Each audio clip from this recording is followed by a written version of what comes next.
dalam sekolah ini atau kurikulum 2013 atau kurikulum yang dipakai di SD ini kurikulum ke-13. Kami sekolah menerapkan kurikulum 2013. Kalau di SD ini mulai dilaksanakan kurikulum 2013 itu tahun 2017 kelas 1 sama kelas 4. Sampai sekarang, apa harapan sekolah dengan penerapan kurikulum 2013? Sekolah untuk menerapkan kurikulum 2013 dalam proses belajar mengajar sehingga anak itu lebih kreatif dan menentukan pilihannya sesuai dengan dia inginkan. Kurikulum 2013 sesuai dengan kebutuhan siswa dan pembelajaran. Tapi dalam proses KBM kita lebih kreatif, pilihannya membimbing. Tapi ada kendala, kadang-kadang kita mau terjun ke lapangan misalnya, atau kita mau anak itu lebih kreatif, misalnya kita suruh bawa bahan, kadang sering dari jawaban dari orang tua itu kan dari menyenangkan saya bawa sayuran. Nah kita ini banyak lah omongin negatif. Ya, ada kendala lah. Bagaimana kesiapan ini dalam implementasian kurikulum?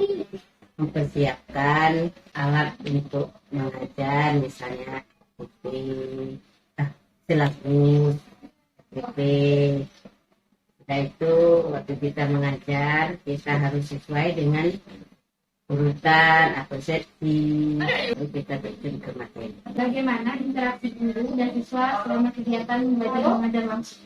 Sudah menerapkan pelajaran itu, nah kita suruh lebih aktif dalam pembelajaran, misalnya belajar bagus.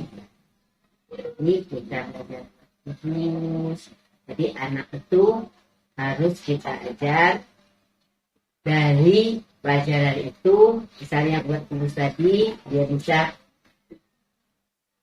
mana sisi, mana rusuk, dia suruh aktif. Menurut Ibu, apakah kurikulum 2013 mampu meningkatkan pelaksanaan kegiatan belajar mengajar? Ya, itulah tadi dalam kurikulum 13 itu kan hanya mensutur banyak yang itu anak aktif. Tapi kadang-kadang kita ini tadi kita terjun ke lapangan, misalnya kunjung ke situ ada orang tua di pelajaran, misalnya pelajaran kelas 3 kan, pelajaran kelas 3 itu IPS itu kan ada melihat di kelurahan yang orang tua.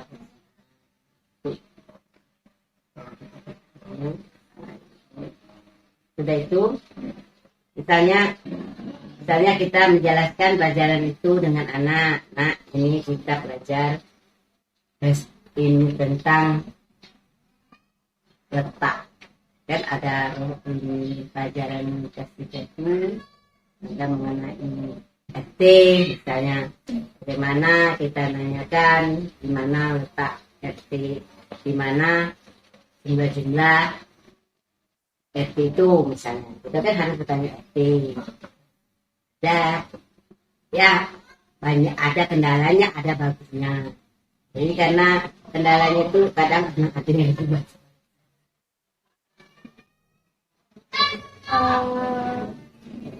Dari kendala yang Ibu rasakan itu bagaimana cara mengatasinya? Cara mengatasinya kita harus menjelaskan lebih rinci ya kepada anak, kepada orang tua tentang pembelajaran yang sering kita misalnya disuruh tadi buat tubuh tadi kan, kita jelaskan dulu. Kadang ada anak itu kan kurang, jadi kita bawa alat peraga nasi, akhirnya kita bawa karton dari rumah, kita buat, kita atasi, kita jelaskan lebih rinci. Apakah sebelum mengajar, ibu mempersiapkan program tahunan seperti semesteran, mingguan, atau harian? Sebelum mengajarkan kita harus mempersiapkan dulu para pembelajaran, misalnya sini ada PP.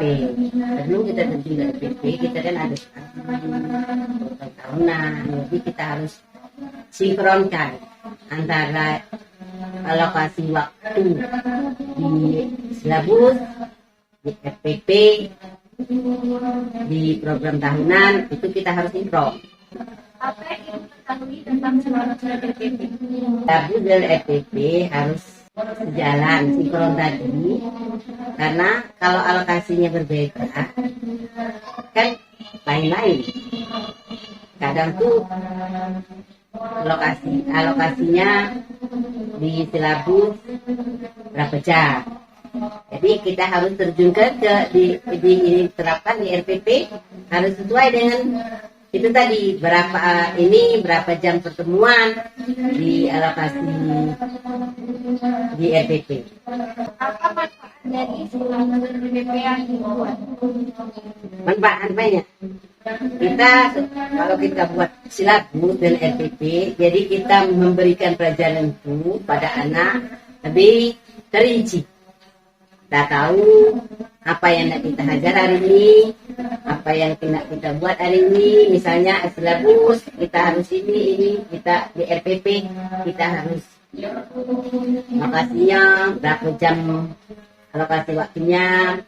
Misalnya kalau berapa menit, misalnya kan 1 jam kalau kelas rendah itu 30, kelas tinggi ini. Jadi kita harus tahu dan memahami alokasinya, alokasi waktu. Bagaimana kesiapan silabus dan FPP sebelum proses pembelajaran? Kesiapan kita harus siap sebelum mengajar. Bahan pembelajaran itu harus kita siap dulu. Kali besok kita mau belajar pelajaran ini. Kalau kita ada luang waktu besok, nah hari ini kita buat FPP. Sebelum kita mengajar, kita harus buat FPP. Kadang tuh kita harus buat silabus dulu, terapkan dalam RPP. Sudah itu kita di silabus RPP itu kita harus itu tadi sejalan, tapi kadang-kadang tuh ada juga yang tidak bikin silabus RPP kan. Lalu, apakah itu buat silabus dan FPP sendiri atau mungkin dengan kondisi sekolah? Silabus RPP itu pasti kita mungkin, tapi kita harus kembangkan. Kita harus ada buku penunjang, misalnya silabus RPP kita harus banyak. Kita melihat sekarang K13, cukup kita melihat K13, tapi kita harus mengembangkan, mengambil buku penunjang lain. Misalnya itu tadi di pembelajaran matematika tadi, misalnya silabus ini kita buat usul, nanti kita akan buka, kita buat ini, kita tahu jari-jari, cara menghitung luas. Di situ kita harus disinkronin dulu apa yang kita harus terapkan tadi. Bagaimana ibu memasukkan unsur dari 2013 dalam silabus dan FPP itu? Dalam kurikulum 2013 ini kan ya harus keterkaitan. Di situ kita bisa lihat, kalau kita tidak perhatikan, kita harus lihat bagaimana literasinya selain hotel ketinggian pelajaran itu, PPK-nya, keterampilannya. Jadi kita harus perhatikan dulu. Kadang dia saling keterkaitan antara satu dengan yang lain. Bagaimana cara ibu memadukan unsur dari kurikulum 2013 dalam silabus dan FPP itu? Juga tadi kita lihat dulu bagaimana materi yang kita mau ajar. Kita lihat dulu ketinggiannya, tingkat ketinggian soal belajarnya, sudah itu cara mengerjakannya. Jadi kita harus perhatikan dan di mana kita harus mengambil contoh-contoh soal-soal yang lebih tinggi, misalnya lebih sulit, kita ambil dari sumber-sumber lain, misalnya ya buku penunjang tadi itu. Apakah ibu memiliki hambatan dalam pembuatan silabus? Pasti ada. Dalam pembuatan silabus kita harus memutihkan. Nah, di dalam kita mengutip itu, mengutip silabus yang sudah ada, kita untuk mengembangkan, misalnya kita contoh, misalnya kita mau tadi meneliti daun, kan? Pelajaran IPA, kita harus meneliti daun. Kadang tuh kita masukkan dulu ke dalam silabus. Sudah itu kita buatkan solusinya, bagaimana kita cara meneliti tadi, apakah kita dengan daun hidup atau daunnya sudah kering. Jadi dari hambatan tersebut bagaimana? Dari hambatan-hambatan yang ada, jadi kita itu tadi menjelaskan pada anak, kita membawa bahan, misalnya bahan yang daun kering dari rumah, ini untuk kita jelaskan, untuk dia menjelaskan pada orang tuanya, kami belajar IPA, kami harus bawa contoh-contoh daun kering untuk pelajaran besok. Jadi kita jelaskan dulu dengan anak, supaya dia menjelaskan pada orang tuanya, supaya maksud apa daun itu tadi. Apa yang dilakukan tentang EPP ini? EPP itu untuk kita bahan kita mengajar, untuk persiapan bahan kita mengajar, dan untuk kesiapan kita dalam menentukan materi yang akan kita beri pada anak. Misalnya jam berapa kita pelajaran tadi, contoh lagi matematika. Nah, jadi kita sudah tahu pelajaran besok kita belajar matematika tentang silabus tadi. Jadi kita harus tuangkan, kita harus memahami. Kalau ada kendala, ada anak pertanyaan anak. Ya. Apakah yang dibuat sesuai dengan kurikulum 2013? RTP kita sesuai, karena kita harus melihat kurikulum yang sudah ada, kita mengutip, baru kita kembangkan. Apa yang ibu lakukan di awal kegiatan pembelajaran? Di awal kegiatan pelajaran kita siapkan anak dulu, doa, masuk sholat, misalnya masuk berdoa, sudah itu kita apresiasi, menanyakan pelajaran-pelajaran sebelumnya sebelum kita memulai materi yang akan kita ajarkan. Model pendekatan, strategi atau metode apa yang digunakan dalam pembelajaran? Pertanyaan, metodenya ceramah dan metode demonstrasi. Apa saja pegangan yang digunakan dalam pembelajaran? Buku pegangan kita pegang buku tema. Sudah itu kita ada juga buku penunjang. Misalnya kita kembali dengan matematika, kalau kami di sini pakai buku jelajah. Ya, apa yang digunakan atau sering digunakan dalam kegiatan pembelajaran?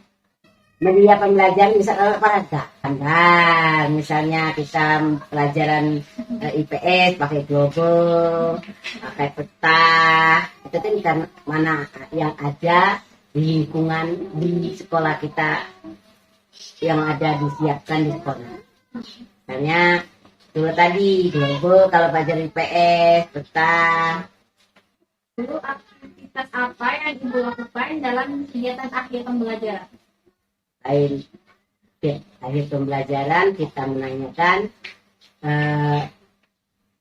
pelajaran hari ini, misalnya contohnya kita tanya kembali pada anak, kita tadi pelajaran apa, tentang apa, ya, kita harus mengulang kembali apa yang kita ajarkan.